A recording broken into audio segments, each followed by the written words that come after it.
Okay, so I want you to picture your morning routine for a second. The alarm goes off, maybe it's screaming at you, you roll out of bed, eyes half glued shut, and you stumble to the kitchen. Hmm. For a lot of us, and I'm definitely one of them, the day doesn't actually start until we've had that specific hot, dark liquid. Right? We call it coffee, we call it a morning ritual, but if we're being brutally honest, it's a chemical intervention. It absolutely is. You are literally self-administering a psychoactive substance to alter your brain chemistry before you've even brushed your teeth. Which sounds way more intense when you put it like that, but that is exactly what we are unpacking today. We've gone through a massive stack of articles, research papers, and notes on psychoactive drugs. Yeah, we have. And the mission for this deep dive is really, really important. We aren't here to argue about what should be legal or illegal. Right. We want to strip away all the social baggage and just look at the biology. The chemistry. How do these substances actually hijack our reality? How does a powder or a pill or a liquid translate into a mood, a feeling, or even a hallucination? Exactly. We're looking at the mechanics of the machine. And to understand any of this, I mean, whether it's that morning latte or something heavy like heroin, the sources all say we have to start with the brain's security system. The gatekeeper. The gatekeeper. The blood-brain barrier.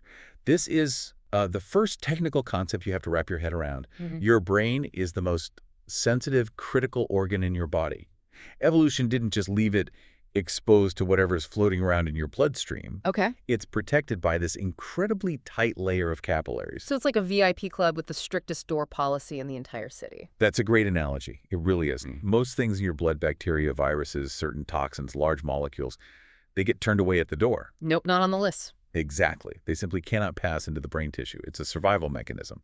But psychoactive drugs, they all share a very specific trait. They're the hackers. They are small enough, chemically speaking, or lipid-soluble enough to just slip right past security. So they bypass the barrier and go straight to the control center.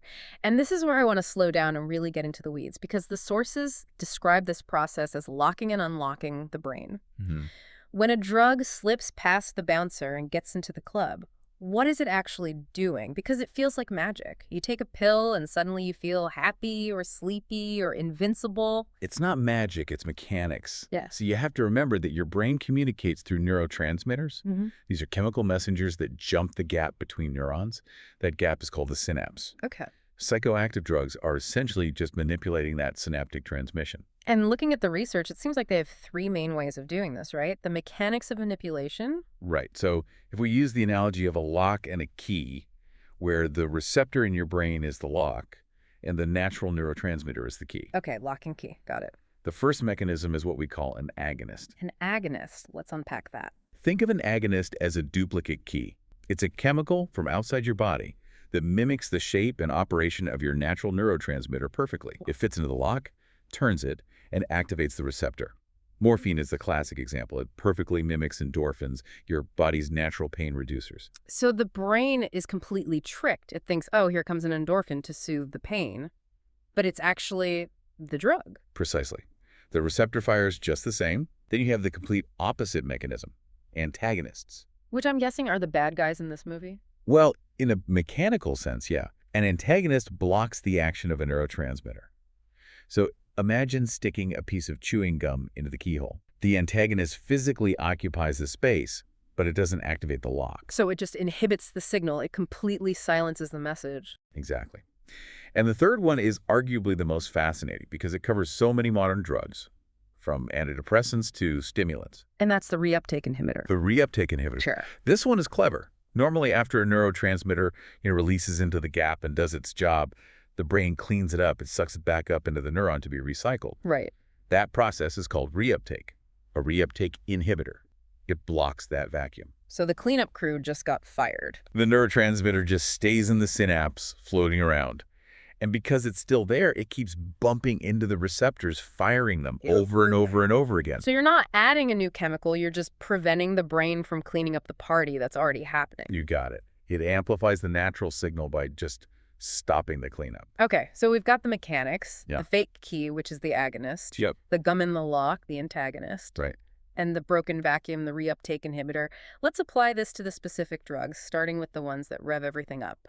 The accelerator. Defined by their ability to speed up body processes. the central nervous system. They basically kick the sympathetic division of your autonomic nervous system into high gear. Which means what? Physically, what does that feel like? Increased heart rate, your pupils dilate, blood sugar spikes, appetite goes down. It's the fight or flight response, but it's chemically induced. You feel alert, you feel ready for action. And the most common one is the one we started with, caffeine. The bitter, psychoactive drug. It's found in beans, leaves, fruits. And the stats here are just wild. Over 80% of North American adults consume caffeine every single day. It's the fuel of the modern world. I mean, if you took away coffee, the GDP would probably collapse. It might. It creates dependence. No, yeah. If you've ever had that throbbing headache at 2:00 p.m. because you skipped your morning cup, that is literal withdrawal. Your brain has adjusted to the drug, and now it's protesting its absence. Now, moving up the ladder of intensity a bit, we get to nicotine. And I found this fact in the deep dive absolutely mind-blowing. The source says nicotine acts as a natural pesticide. That's right. Nicotine is found in the nightshade family of plants tobacco, mainly. Evolutionarily, the plant produces it to kill bugs that try to eat its leaves. No way. Yeah, it's a neurotoxin for insects. And despite being legal, it has one of the highest addiction potentials, both psychological and physical. The sources note it is often harder to quit than heroin because of how integrated it becomes in a person's daily rituals. Then we have the heavy hitter, cocaine, one of the original ingredients in Coca-Cola. It was derived from the coca plant leaves. Yeah. But chemically, cocaine is a powerhouse. Remember the broken vacuum analogy? Cocaine operates by blocking the reuptake of three major neurotransmitters: dopamine, norepinephrine, and serotonin. So it just floods the brain with feel-good chemicals and energy chemicals all at once by stopping the cleanup. Right. And physically, it constricts your blood vessels, increases your temperature. But the insidious thing about cocaine is the speed. The fast up, fast down. If you snort it, it hits in about 30 minutes. If you smoke it, crack cocaine, it's like 10 minutes. Wow. But because it's absorbed so fast and floods the brain so intensely, the brain just depletes its supply. The high subsides incredibly fast. And that crash is what drives the addiction, right? You feel terrible, so you immediately want more just to feel normal again. Correct. It creates this profound depression and an intense desire to repeat the high immediately.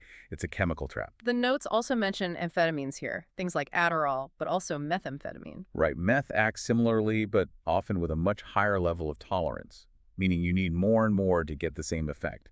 And we can't forget ecstasy or MDMA. It's a stimulant, but it specifically prevents the reuptake of serotonin and dopamine, which creates those feelings of emotional closeness. There was a specific warning in the source material about ecstasy and dancing. Yes. This is a crucial safety point because stimulants raise your body temperature, and ecstasy is often taken in club environments where people are dancing for hours in hot rooms. It's a bad combination. It's a very bad combination. There's a severe risk of hyperthermia. You can literally cook your internal organs. Yes. It's not just the drug. It's the combination of the drug's effect on your temperature and the physical activity. Okay, let's pump the brakes. Literally. We're moving from stimulants to depressants. The brakes of the central nervous system. Depressants slow down body processes by increasing the production of GABA, which is an inhibitory neurotransmitter, and decreasing acetylcholine. And the king of depressants, statistically, is alcohol. Oh, by a landslide. The economic footprint is huge, something like $86 billion spent annually. But the social cost is what's really staggering. The source links alcohol to 60% of all AWOL crimes. That number stopped me in my tracks. 60%. And 70% of sexually related crimes. Plus 50% of automobile fatalities. It's deeply woven into our social fabric, but chemically it's just chaotic. Here's the thing that always confuses me, though. How does it work? Because usually when I think depressant, I think sleepy, I think slow. Right. But a drunk person at a bar can be a loud, rowdy, even aggressive. That doesn't seem depressed. That's the great paradox of alcohol. At low doses, it slows down the sympathetic nervous system, which is what removes social inhibitions. You know that little voice in your head, the frontal cortex, that says, don't say that, it's rude, or don't punch that guy. The voice of reason? The voice of reason. Alcohol quiets that voice first, so the brakes are being applied to your judgment, not necessarily your energy. So you aren't being stimulated into being loud, you are being depressed out of being quiet. Exactly. The source explains that alcohol increases aggression because it reduces the inhibition of aggression. It makes people self-focused, or what researchers call alcohol myopia. You become less aware of social constraints.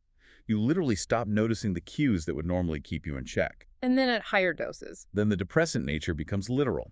It starts acting on your cerebellum, which controls balance and coordination. That's the stumbling and the slurred speech. And eventually, if you drink enough, it shuts down the brainstem functions that keep you awake. You pass out. In the same category, we have barbiturates and benzodiazepines. These are the pills, Valium, Xanax. Right. Anxiolytics or tranquilizers. Barbiturates are often sleeping pills. Benzodiazepines are for anxiety. They work on the same systems as alcohol, calming, sedating. But as we'll see later, mixing them with alcohol is just a recipe for disaster. Before we get to the mixing, I want to talk about what was, for me, the biggest aha moment in all these notes, the safety ratio. I agree. This is a critical concept that I wish was taught more broadly. We tend to categorize drugs as legal means safe and illegal means dangerous.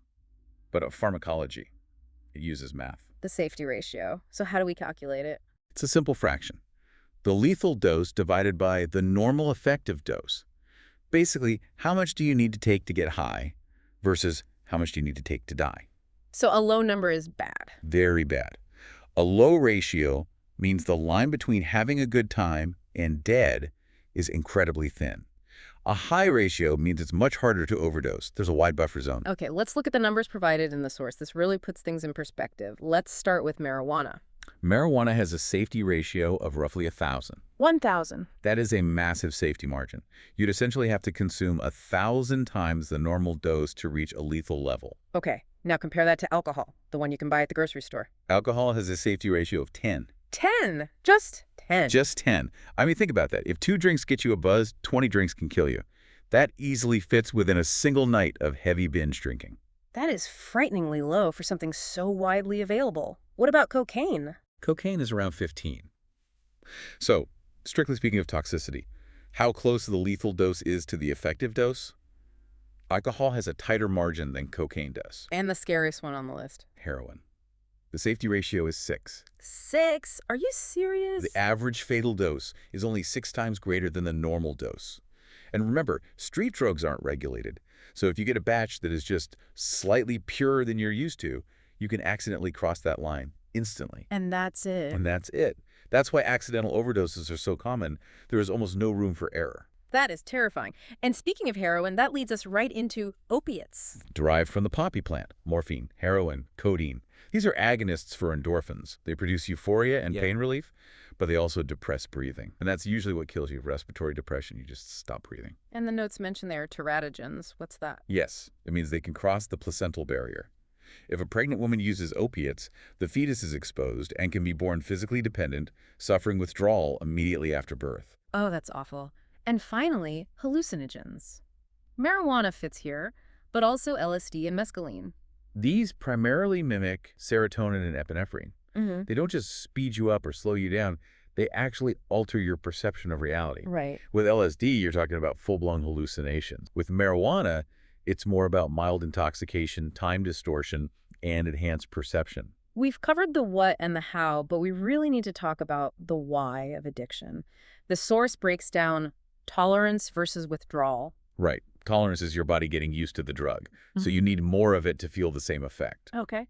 And withdrawal is the price you pay when you stop the negative physical and psychological experience. But here is where it gets really interesting. We tend to think of addiction as a purely chemical hook. You know, once you're hooked, you're hooked. But there's a study in here, the Soldier study from 1974, that completely challenges that idea. This is the Robbins, Davis, and Goodwin study. It's famous in psychology. They looked at American soldiers in Vietnam. And a lot of them were using heroin, right? Yes.